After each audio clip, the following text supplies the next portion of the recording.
संस्थापकाय च धर्मस्य सर्वधर्मस्वरूपिणीं अवतारवरिष्ठाय रामकृष्णाय ते नमः। पवित्रं चरितं यस्याः पवित्रं जीवनं तथा पवित्रतास्वरूपिण्यै तस्यै कुर्मो नमो नमः। नमः श्री यतिराजाय विवेकानन्दसूरये सच्चित्सुखस्वरूपाय स्वामिने तापहारिणे। ओं सर्वमङ्गलमाङ्गल्ये शिवे सर्वार्थसाधिके शरण्ये त्र्यम्बके गौरी नारायणी नमोस्तुते। Today we will be having the Karma Yoga of Swami Vivekananda. We are in the chapter The Ideal of Karma Yoga. Previously we have completed 3 chapters: Karma in its effect on character, What is duty, 2nd chapter. 3rd is we help ourselves, not the world. 4th is the ideal of Karma Yoga. I am following the sequence as Swami Vivekananda gave his lectures in America, not according to the published book of Advaita Ashrama. Actually, here it is the 8th chapter, but we are at the 4th. With this chapter, we will be concluding the preliminaries regarding Karma Yoga. Now, Swamiji in another 4 lectures, he will explain the advanced stages in Karma Yoga. In this, already we have completed 3 pages, wherein Swami Vivekananda started his lecture saying there are infinite paths. According to Vedanta, he says, I have summarized into 4 yogas, and all the 4 lead to the same goal.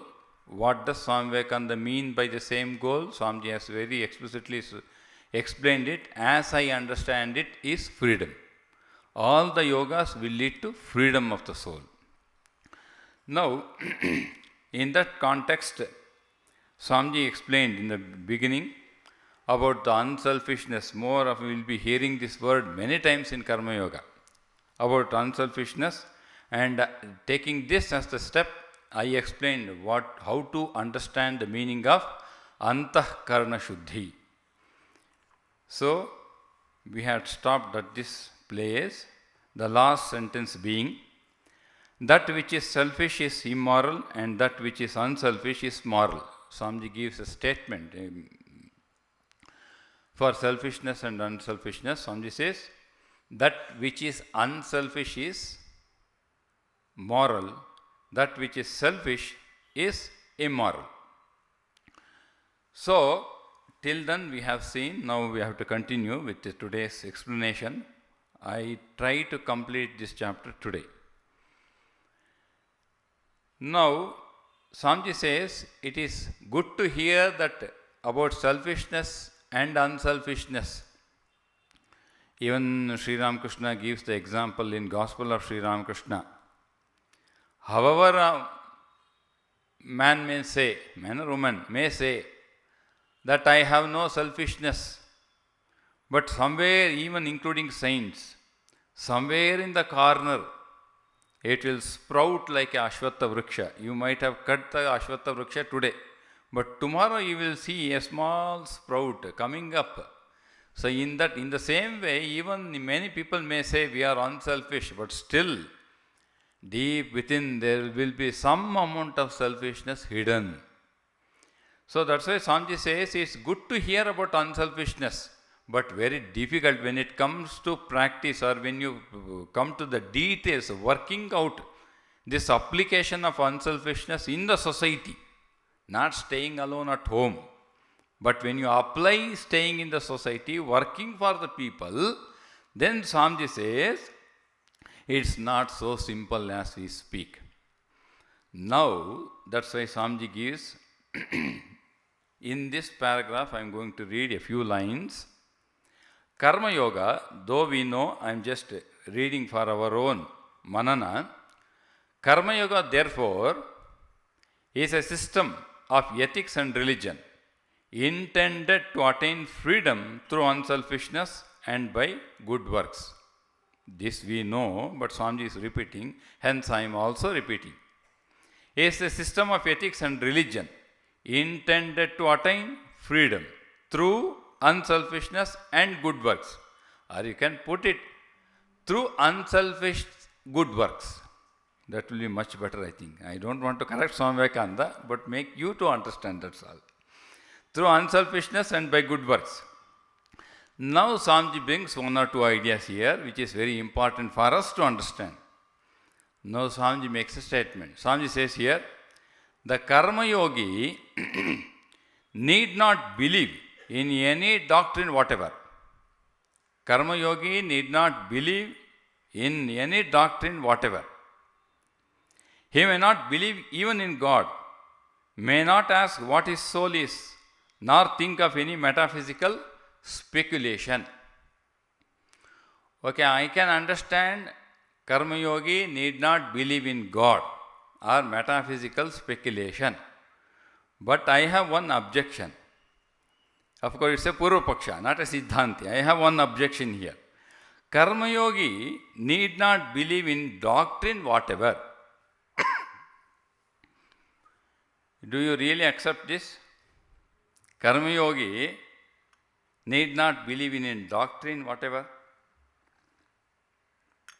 Is it not necessary to believe in doctrine?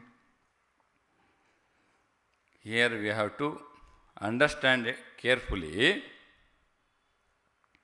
When Swamiji says, Karma Yogi need not believe in any doctrine, what does he mean by doctrine? It is the scriptures, traditional scriptures. Suppose we take Hindu scriptures, generally whenever we say Karma Yoga, definitely we refer to Bhagavad Gita, Karma Yoga of Bhagavad Gita. Okay, this Karma Yogi whom Swamiji is referring might not have read Karma Yoga according to Bhagavad Gita. He does not believe in Karma Yoga of Bhagavad Gita. Okay, accepted. Okay, second step. At least he should believe in the Karma Yoga of Swami Vivekananda. Let us say that he has not read Karma Yoga of Vivekananda also. If you eliminate these two things, then do you believe that he does not need a doctrine? May not be a doctrine in the traditional sense, but without a philosophy of work, karma cannot become a yoga. I think I am clear. You shouldn't understand it very clearly. Without a philosophy for work, this work cannot become a yoga. You need a philosophy. He will have his own philosophy. That is his doctrine. May not be a doctrine in a traditional sense. Why does he, suppose you ask him, sir, you are doing a karma yoga, okay. What is your philosophy of karma yoga? He says, I want to do good to the world. That is his philosophy of, that is his doctrine. He may not believe in a traditional sense, may not follow a Swami, may not follow a ashrama, may not follow a Bhagavad Gita. Good. But don't understand that a karma yogi does not need any doctrine. No, he has his own doctrine. That is his philosophy of karma yoga. He might not have read Swami Vivekananda's Karma Yoga. Okay, it's all out. But if Swamiji says need not believe in any doctrine whatever, then why Swamiji is spending 8 lectures speaking about philosophy? He is not practicing Karma Yoga here. He is explaining Karma Yoga. In 8 long lectures, he has given 4 days, 8 lectures, morning 4 lectures, evening 4 lectures. He has given, let us say, 4 hours in the morning. For 8 hours, he has tried to explain the philosophy of Karma Yoga. Though Swamiji says he need not believe in doctrine. Need not believe means you can have your own philosophy, need not follow a traditional sense. That is the understanding of need not believe in a doctrine. But you need a philosophy. Even for a terrorist, he will have a philosophy. How to? I want to go to heaven by killing the people. It is his philosophy. Though wrong or good, it's not our concern. It's a wrong way of understanding. But still, a robber will have his own philosophy. In the same way, when you are taking a karma as a yoga, then he will have his own philosophy, may not believe in a traditional scriptures. That is the understanding. Many things I want to explain, but I don't want to go into every detail. That you have to do it. And so Swamiji says, second, okay, it's accepted. It's not necessary to believe in a God. A karma yogi may not believe in a God. So what is the outcome of not following a doctrine, not following any God? What is the outcome? Swamiji says, every moment of his life, what happens? Every moment of his life must be realization. For a karma yogi who does not believe in a doctrine, who does not believe in God, every moment of his life must be realization. Because why every moment will be realization? What do you mean by realization? Not God realization. Realization of the solution for every problems that he faces in this world. Every moment of his life must be realization, because he has to solve by mere work. Oh, Swamiji gives a different idea. Okay. Every moment of life is a realization, means he is working in the society. In the course of work,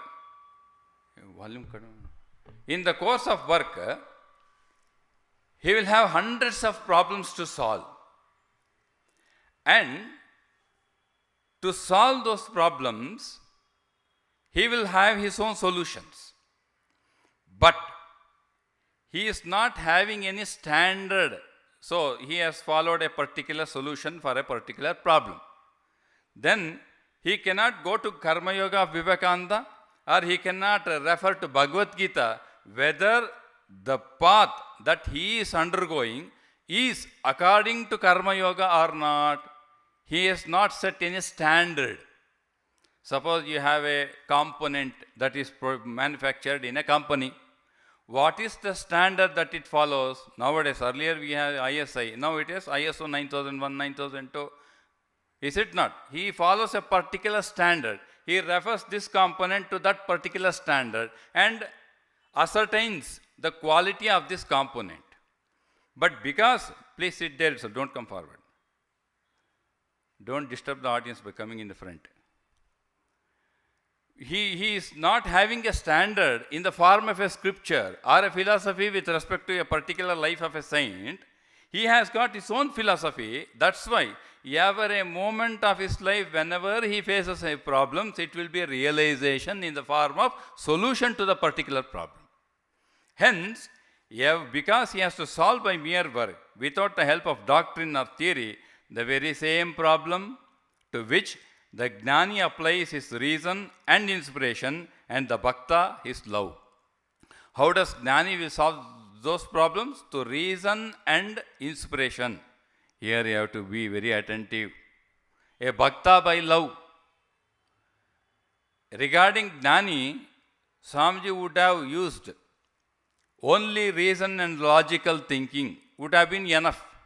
But Swamiji very particularly used the word inspiration. He has not stopped at using the word only reasoning. Swamiji has added, Gnani applies his reason and inspiration, and Bhakta his love. Of course, he could have used an adjective for love as pure love. He could have used, I don't know why Swamiji has used, that the thought came to me, to add that pure love with respect to Bhakta. But when it comes to Gnani, he has used two words, reason and inspiration. Why? Why do we need an inspiration? To explain this, I will give one example.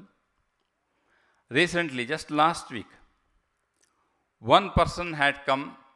Accidentally, he came near our Shivnalli, not purposefully. Accidentally, he was a salesman. He had to deliver something, some product at Shivnalli. For the first time, he is coming to the Shivnalli. He delivered the product, and in the bus stand, somebody was supposed to enter our ashrama. He asked, "What is this?" That devotee said, "This is Ramakrishna mission. I am going to meet a particular Swami, Swami Mangalanathanandaji. Then can you also take me to meet that Swami?" Then he came along with the devotee. Then he said, "Sir, I have a problem." "What's your problem?" They said, "OCD." You might say a common term nowadays. They use the word OCD, obsessive compulsive disorder. What do you mean by obsessive compulsive disorder? It's a disorder. Not in one sense, it's not a, they call it a disorder. You can make it orderly by particular practices. At present, it's a disorder. Obsessive. What do you mean by obsessive? Even a few years back also, one young man who was pursuing his MD also came with the same problem, OCD. What was his problem? Suppose he had the bad habit of smoking cigarettes. It was obsessive. In no way he can control of not smoking. So he narrated one incident. Swamiji, I was night 10 o'clock, I was passing through a street on a motorcycle. Well, while I was passing on that street back to my hostel, I saw a man standing near a store or near a place where they sell cigarettes. I saw a man smoking cigarette. Somehow I tried to control my mind. Came back to my hostel. I tried half an hour to control, but I could not control. Went back to the same place, to the same store, purchased a cigarette, smoked, and then relieved. It is called obsessive compulsive disorder. Suppose there is a temptation, you cannot control the temptation. It happens very often, not that it happens occasionally. When it happens very often, it is called as obsessive. There your reason or logical thinking will not help. This person who came last week, he is taking medicine for obsessive compulsive disorder from past 17 years. I told him, why you entered into before medication, you should have tried alternatives. When you could not find any alternative, last resort should be allopathic medicine. That too especially connected with the brain. You should be very careful when you enter medication with respect to a brain, neuroscientific. You should always seek alternative medicine by counseling, by practice of yogasana, by practice of meditation. Unfortunately, he didn't know any of these things and they entered Niemann's. There, I don't know which doctor he met. Of course, they would have studied his case. It is left to their diagnosis. It is my personal opinion. Then they suggested him medicines and he is taking medicine for past 17 years. It is called obsessive. That's why Swamiji is using the word inspiration. A Gnani cannot live only till he attains a particular state in that spiritual path. He cannot hold on to reasoning alone and logical thinking. That his word is mithya. God alone is satya. Brahman is truth. No.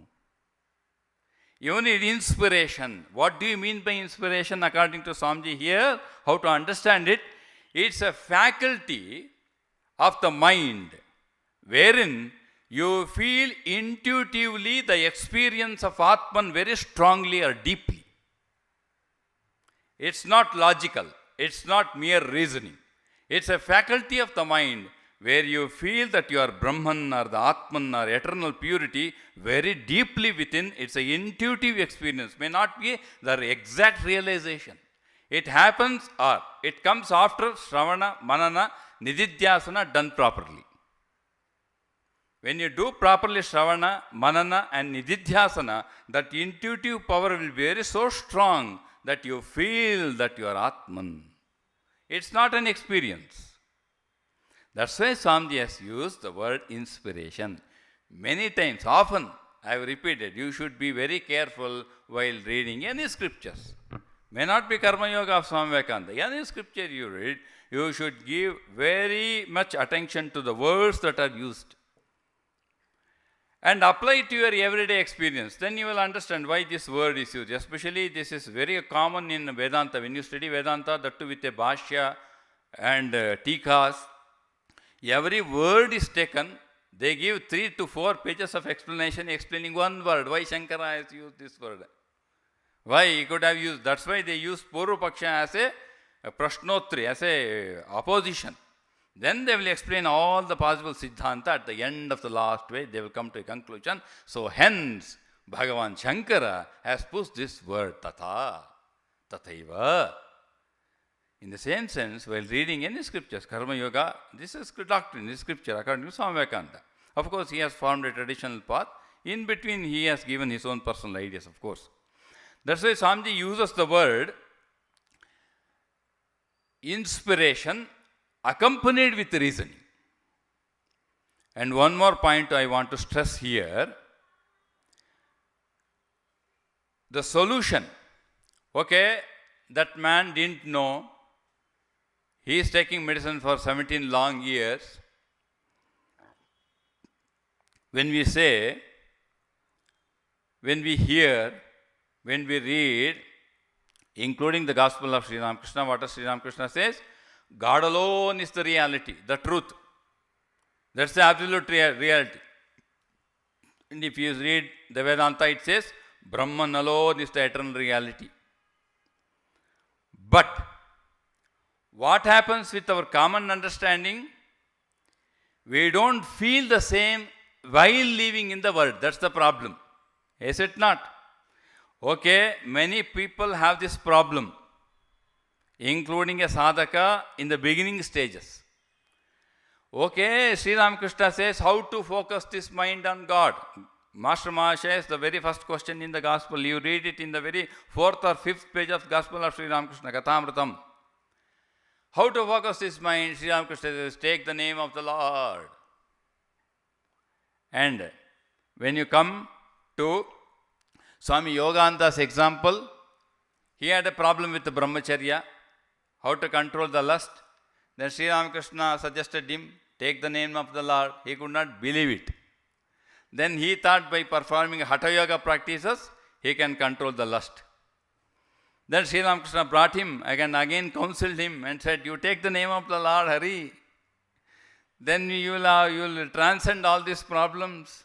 But still Yogananda in the beginning, Yogin could not believe it. Why? My father is taking the name of Lord from his birth. I could not see that he could come out of this problem of lust and anger. Even our own experience of coming to Ramakrishna Math after his initiation, 30-40 years we have taken, still we are unable to come out of this problem. Then how can we believe that this world is mithya and God alone is the reality? Here, very first thing is, are you the pramana? My question is, when you say, I have not experienced Swamiji, let us say Sri Ramakrishna is telling all of us, standing there, he is telling all of us, take the name of the Hari, you will transcend all, not only lust, anger, greed, everything. Sri Ramakrishna, we have taken initiation, tried for 30 long years, but he could not. If that is the answer from your side, including me, I am also one among the queue. If we say, then Sri Ramakrishna will question, are you the pramana? You are a samsari in samsara. You are a pramana for samsara. Pramana means what? Source of knowledge. The source for knowledge is called pramana. So, what is the source of knowledge? For attaining God, taking the name, you are not neither me nor you are the pramana. What is the pramana? The lives and teachings of the saints who have transcended lust and anger, greed, taking the name of God. Believe in that is the first step. At no point of life you should disbelieve it. Even let us say, I have fallen, but don't disbelieve the name of Lord. Let us say, I have fallen 100 times, still don't disbelieve. That is the first solution to come out of all obsessive disorders. For a spiritual aspirant, I am speaking of spiritual aspirant. That was a problem with respect to word, OCD, that man or that boy, MD. But when you come to this life, even though you don't see your fathers or forefathers, don't believe them. They are not the pramana. They are not the source of knowledge. What is the source of knowledge? Bhagavad Gita. Source of knowledge is Upanishad, the Gospel of Sri Ramakrishna. and the saints of whole world, not only India, whole world, they are the pramana. Believe in that. Believe is the first step. Never disbelieve at any moment of life. In spite of weaknesses in the mind, in the body, don't believe that, because fortunately, by God's sake, all those things are, though they are troubling at this moment, they are all mithya. First understand, lust, anger and greed are not eternal realities. They are only relative reality, passing away tomorrow. Believe in that. You are out of obsessiveness. First step is you are out of obsessiveness. Though you are not out of disorder, but you are out of the obsessiveness. You are not obsessed. That's why this is a practical suggestion I am putting, because many have this problem. Whenever we say, the very first thing that say, answer, Swamiji, you don't understand that we have so many problems. It is good to say philosophically that Brahman alone is reality. How can, if you are talking like this, you are a downtick Thompson. I can understand we have problem with the body, I have problem with the mind. Why you brood on the problems? Swamiji, in the whole complete verse, the central message that you think that you are Atman. So much assertion he is making every moment, every time, so many hundreds of times he is saying, you are pure eternally. Take the standpoint, in spite of thousands of falls, think that you are Atman, think that you are Atman, believe in that. Very first point, have that belief. If you have read, Harjas written a famous comic, Tintin. I think you are all read. I have read. Read those things also. You can read it philosophically, of course. Harj, he has written that famous comic, Tintin. In that there is a wonderful character. One is, famous character is Tintin, accompanied by Snowy, the dog, white Snowy. And then Captain. And accompanied when there are two wonderful characters, Thompson and Thompson. Thomson, Thompson, Thompson and Thompson. They say, I doubt it. Whenever our Tintin suggests something, he says, clearly and particularly, I say, I doubt it. Thompson and Thompson, doubting Thompson. So when you have doubts, samshayatma vinashyati. Bhagavad Gita. Don't doubt. Don't refer yourself as a pramana for falling or the weakness. You are not the pramana. What is the pramana? Life and science. What is the pramana? Upanishad. What's the pramana? Complete verse. What is the pramana? Vachana Veda. So taking that as pramana, believe. And then experiment. I want to quote one experiment I remember. Please remember, there are so many experiments going on in this world on the belief. There is one book called Biology of Belief. Bruce Lipton has written. Read that, Biology of Belief. In one of the articles, there is one famous example. How long can you take this belief? To what extent? There is a scientific example, proven scientifically with respect to neuroscience perspective. This he says, Sri Ramakrishna also says, suppose if you had a snake bite. It's a venomous snake, either a vapor or a cobra. It has bitten you. Sri Ramakrishna says in the Gospel, if you can believe strongly that this venom or a poison of the snake will not kill you, it can never kill you. If you have that belief, Sri Ramakrishna says, taking this, some people have experimented. I think it's, if I remember correctly, it's in New York. There's a church. They have kept many venomous snakes in the church. From younger days, don't come in the forward. Please sit down. Don't disturb the audience. When you come late, don't enter in the middle. Any lectures, don't enter the middle of the, sit at the last. Any lecture, not only here, anywhere. We were taught all these things at class 7 when we were studying 7th standard. Here, coming to our point now, a question of belief, because many people simply say, Swamiji, it's a philosophy. Brahman alone is a reality. They categorically express their indifference to the statement of Upanishad. I feel very much depressed hearing those, the way they express the idea. So, they have kept so many venomous snakes in the church. So, from the very younger days, they are taught that through prayer, you can attain anything in this world. After 10 years or 15 years, they develop a belief that prayer can heal anything. Then they are allowed these snakes to bite. Till now, no death has happened there. It's an experiment, scientific experiment. Please read that Biology of Belief and some articles by Bruce Lipton. Many cases he has explained. There are many cases like that. I quoted only one. When he can think this word, just believing that prayer can heal wonders, a snake bite has not been cured taking a medicine. No, through prayer. It's proven.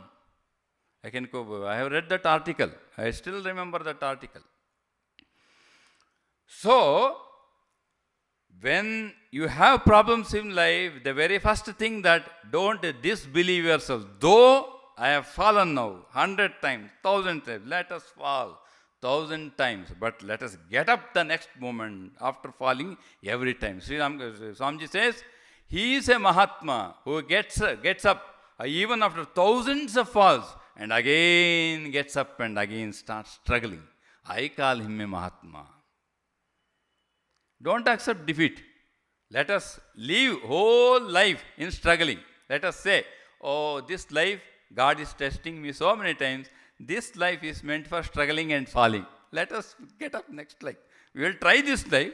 Let us say, even after, in spite of thousands of falls, we are unable to get up and we are at a deathbed. Don't accept defeat. You say, coming up in next life and getting up and running a sprint. So, belief is the structure you have to remember. What obsessive, when there is obsessiveness, you are considered that we are weak. In the same sense, Swamiji says, Gnani applies his reason and inspiration. Where does this inspiration come? In the belief that Brahman alone is the truth, not in reasoning and logical thinking. No.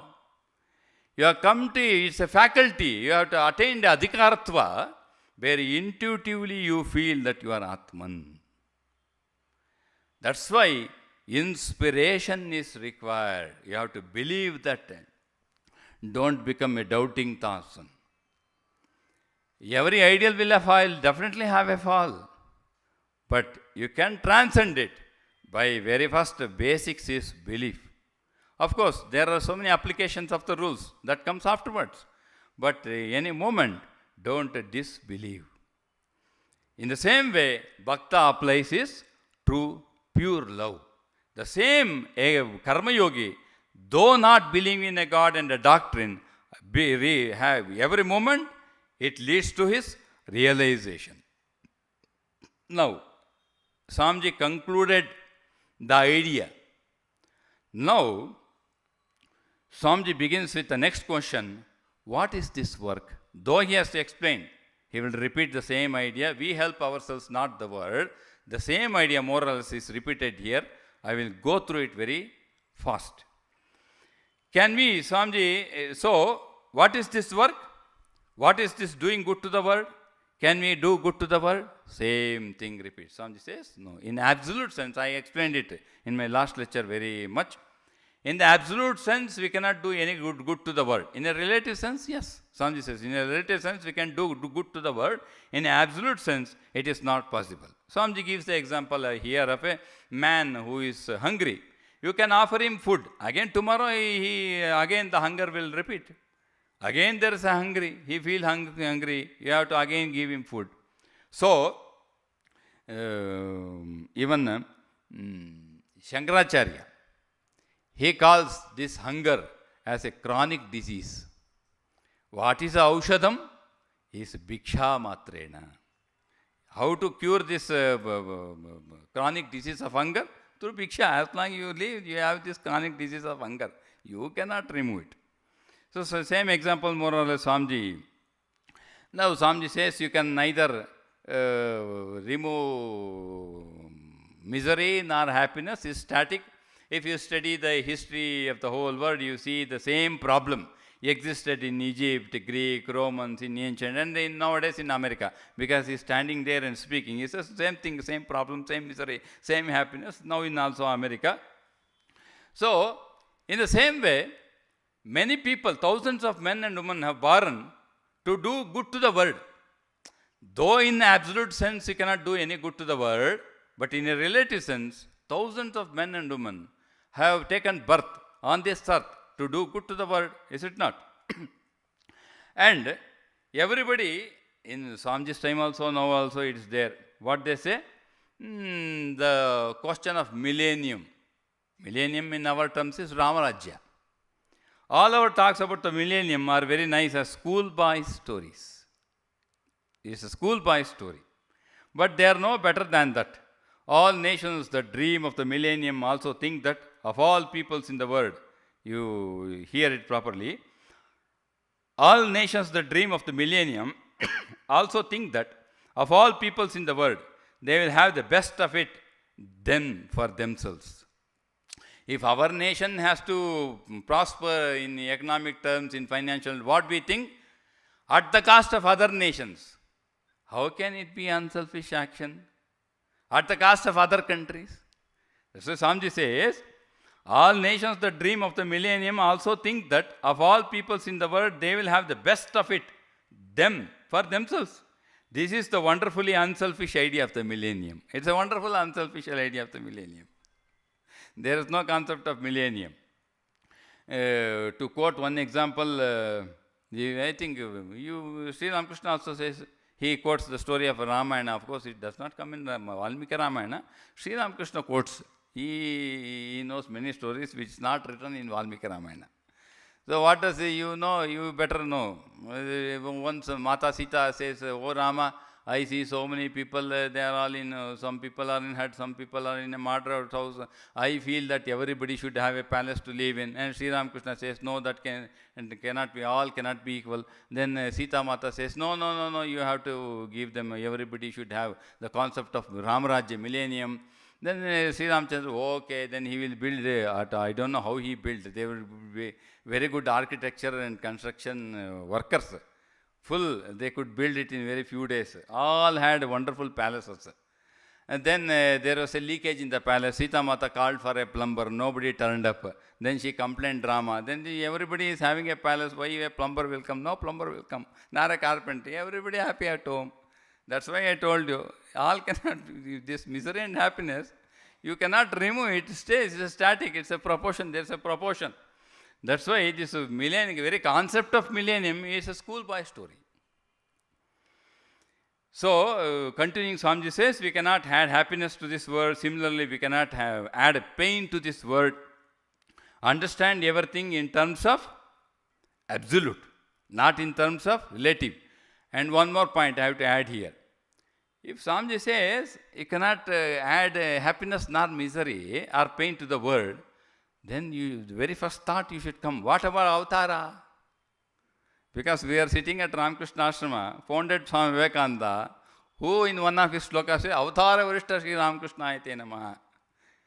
What about Avtara? In one sense, they are also relative. If you know Mantralaya, there Raghavendra Swami told, my literature, my scripture will live for 300 years. After that, it will not live. Swamiji says, my message will be there for 1500. After it, okay, Buddha came, gone. Paramahamsa came, gone. And it will live for relativity. In this cycle of Srishti Sthiti Laya, in this cycle, it will remain for a particular period. Again, Avtara. Yada yada idharmasya glanir bhavati bharata abhyuthanam adharmasya sujami. He has to come off and again. And so, ours is a day's relativity. His is year's relativity. combined together for Brahma, everything is a one day happening. Oh, everything. Ravana Baran, he heard a sound. Oh, what happened? Ravana Baran. Another sound, next moment, what happened? Ravana died. Is it not the story in Purana? We fight and struggle so much for so many years, so many births. It's one day for Brahma. So all relative. So in that sense, Swamiji says, neither you can add happiness nor you take any pain.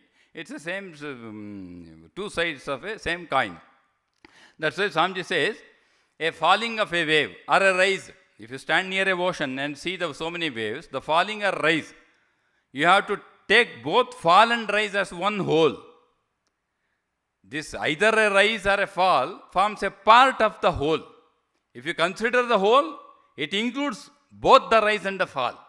So he nicely says, young men who are too optimistic, how they are optimists? They are standing at the seashore and seeing only the rise of the wave. And there are so many topics. I will do like this, I will start organization, I will inspire men, so many devotees, I will give wonderful lecture. And old Swami is sitting after retirement, say, oh, sab kichu hobe na, tumi kota korlam kichu holo na. The other old man, old Swami, he is seeing the fall of the wave. So much years have gone by, and he tried to do so many things in the world. Nothing worked out.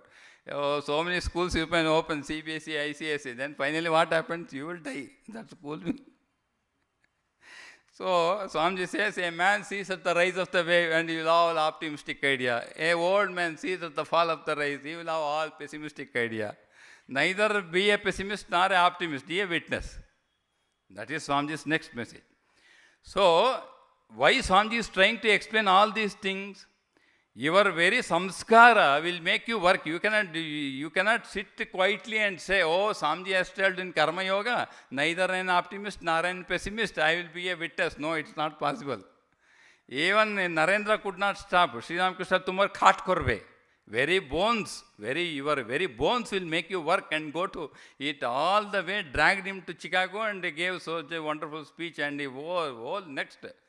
Under 7 years, he was such a busy life, Swami Vivekananda, he could not leave. Is it not? Completely busy. Though he wanted to sit in a cave in Himalayas, meditate and leave the body. Tumar khat korbe. Your very bones will make you work.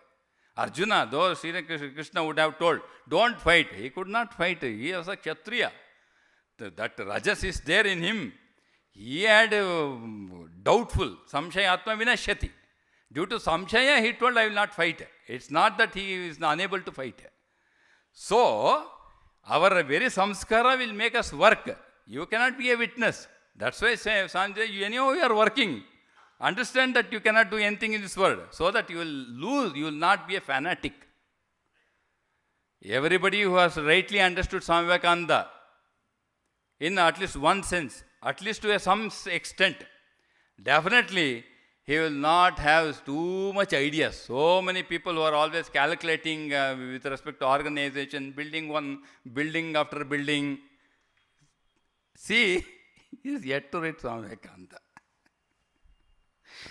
And next, Swamiji brings second idea. This doing good to the world. In an absolute sense, not possible. No, Swamiji brings a second idea of equality. When you consider Ram Rajya, what does it mean? Everybody is equal. It's impossible. Why? How can everybody be equal on this world? Impossible. It is possible only for fanatics. Swamiji makes one statement here. Fanatics are indeed the sincerest of mankind. You observe all fanatics, they will be very sincere. They are the sincerest of mankind.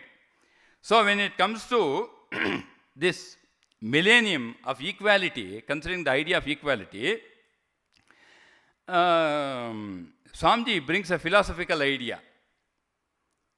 How does this creation has happened? What makes this world what it is? What makes this world what it is? What do you mean by what it is? There is so much inequality. So how does it has happened? In the primal state, which is called chaos, there is perfect balance. Here you have to remember Sankhya Yoga.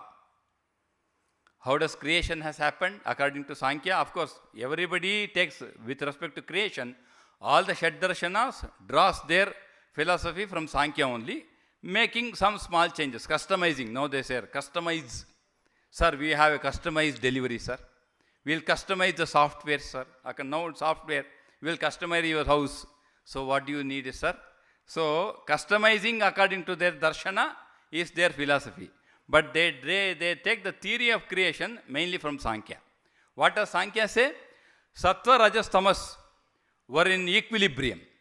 When there was a change in the equilibrium, this creation started. So when you try for a millennium, it is death. So there is no equilibrium at all in this world. You can have the idea of equality, but you cannot make everybody equal. A doctor and a sweeper and an engineer cannot be equal. A sweeper is a sweeper, a doctor is a doctor, engineer is a doctor. But you have to see them equally as a human being, or if you are a sadhaka, as a children of God, if you are a Vedantin, as Atman. But with respect to this world and creation, inequality is the nature of creation. Because of imbalance, there is creation. If there is equilibrium, there is no creation at all. It's death. Swamiji explains all those things. You have to refer to Sankhya Yoga, etc. So, by the by, often I have referred in other lectures also. Even after death in this world, there is no equality. I have referred this. Even after death, there is no equality. If he is a great actor, he will have so much acres for his samadhi, a monument built. You and me, somebody will burn in a Wilson garden and gone in Paschim Vahini. They will take our ashes very reverentially. Mangalanathan lived, he gave such a wonderful ashes. Where he will go? In Paschim Vahini. With Talang people. If a great politician, and if he is a ruling party, then he will have so many acres sanctioned by the government itself to build a big monument. Where is equality? Even after death, there is no equality. Where is equality? It's only in theory. That's why Swami says all this idea of equality in millennium is a misconception. It's not at all a reality. So, whatever you see, this struggle, competition, conflict, it's a creation. So, don't expect a perfect balance in this world. Don't expect all this idea. If you can understand, you will have very good samsara. Neither there is a quarrel with the wife, nor with in-laws. Atte sosa jagala will not be there. You understand this atte is like this only. Atte should understand this sosa is like this only. Husband should understand my wife is like this only. Inequality, this life is. You don't expect any perfect balance. Of course, he or should not be unethical. Inequality does not mean indisciplined and unethical. No. Ethically correct, but difficult to stay together. Then understand this is inequality with respect to creation. You struggle, make it straight, not possible, accept and be a witness. So, Swamiji is speaking about this equality which is not possible. Even in, I think we had a chapter in 9th standard, chemical reactions. If you remember, there was one question, I still remember. Why does chemicals participate in reactions? Why does so suppose in PUC we read about titrations. We had so many chemicals. Particularly it will turn into blue after adding a 10 ml of hydrochloric acid, sulfuric acid, etc., etc. Then there was a question in the high school itself. We did the experiment of titrations in first PUC, but we had those concepts in high school, 9th or 10th if I remember.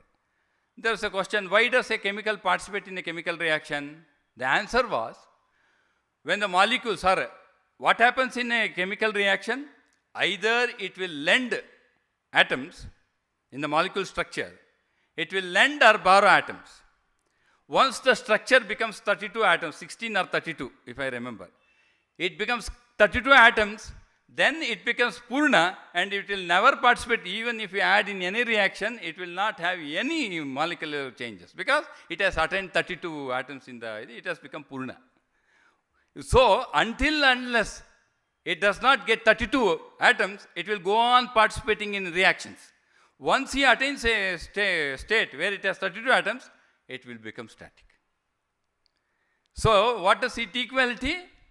How long will there be struggle? When you are trying for equality. This word, the struggle is there as long there is a imbalance.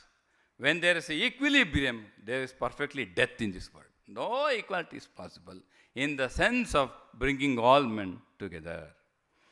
So that's why Swamiji continues with the same idea of creation, and so he explains a bit. I will not touch those points. Now coming at the last part.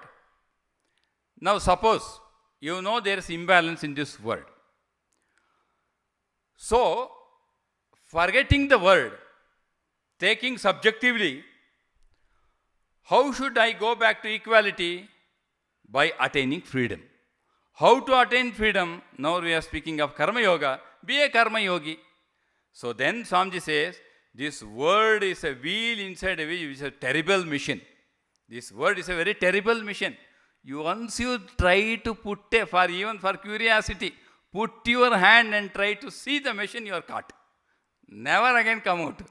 That's why Swamiji says, we are all being dragged along by this mighty, complex word machine. There are only two ways to come out of it. Number one, you understand that you cannot do anything in the sense of absoluteness. You cannot bring a millennium, there is no motive power for your work. Be a witness and be unattached. But Swamiji says, I do not know whether in 20 millions of men one can do that. Be unattached and don't bother about this word. Out of 20 million, Swamiji says, even one is doubtful. So what is the way out?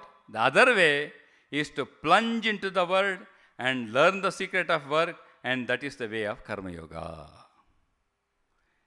Same thing Krishna told Arjuna, you cannot take sannyasa. He says, Sarvam Tektva, I will leave everything and take sannyasa, Krishna. Krishna told, you cannot take sannyasa. Still so many things are pending in front, even after that also, is it not? So, it's not possible. What is possible? Learn the secret of work, plunge in the word, come out of it. So, now he says, if you believe in God, it will be a helpful thing. Swamiji says. If you believe in God, it will be very helpful. If you don't believe in God, no problem. But if you believe in God, it's a great help. Because you know, God does not need your help to run this world. Is it not? If you believe in God, you will not be a fanatic. Because you know, God does not need your help to run this world. He can run. If you are there, He will use. If you don't use, chala gaya to aur pe aa gaya. You are not there, somebody is there. So, it's a great help for a Karma Yogi who can believe in God. Then, you believe in God, okay, you have started this Karma Yoga. Then Swamiji says, what should be the motive power or the propelling? What do you mean by motive? It's a propelling power to work. You need to do Karma Yoga, you need some motive. Swamiji started, we help ourselves, not the word. He said, in the beginning, trying to do good to the world is the highest motive. It's not the end, that is the highest motive. Now I have accepted God and understood about millennium. Swamiji says, then what should be you cannot have trying to do good to the world as the motive power, no. You cannot have that. And then, neither you cannot have the idea, even having the idea of millennium, the concept of a millennium, Ramarajya. I want to create Ramarajya, that is the motive power to work in this world. Millennium, because I know millennium is not a childish idea. It's a schoolboy's idea. It's not a mature idea. I dropped that millennium also. Now, what is the motive power for work then? Swamiji says, the Karma Yogi asks, why you require any motive to work? Karma Yogi asks, why do you require a motive power to work other than the inborn love for freedom? A Karma Yogi has an inborn love for freedom. You love freedom. That is the motive power to work for a Karma Yogi. I'll conclude. There are some things to explain. I thought I will come to this point and explain few and then conclude this chapter, the idea of Karma Yoga, but I could not. Next Sunday, that is 12th, we will continue with this idea and proceed to next chapter. Next 13th Sunday, we will continue with this Karma Yoga. And 20th Sunday evening, there will be no Leela Prasanga because Swami Sarvapriyanji is coming from New York. He will be staying from 17 to 21 in Bangalore. 18 to 20th lectures will be there. So many lectures are organized outside, like in Nimans, IIM, IISCA, so many places. In Bangalore Ramakrishna Math, it will be there on 20th evening in English by Swami Sarvapriyanji of New York. So 20th evening there will be English lecture, no Leela Prasanga. And in the morning between 9 and 11, the session is only for youths, not for devotees. I have a lecture in Seva Trust, Girinagar. Many people, Swamiji Sarvapriyanji lecture will be there in Bangalore, but again your lecture at trust. No, I have accepted a trust because 20th morning the session is for young men and women, or youths only. 9 to 11. Evening for devotees on 20th. So we will be meeting for Karma Yoga next Sunday. On 20th Sunday, there will be lecture by Sarvapriyanji in English. And then further Sundays, we will have Leela Prasanga. With this, let us conclude. Om Shanti Shanti Shanti Hari Om Tat Sat Shri Ramakrishna Arpanamastu.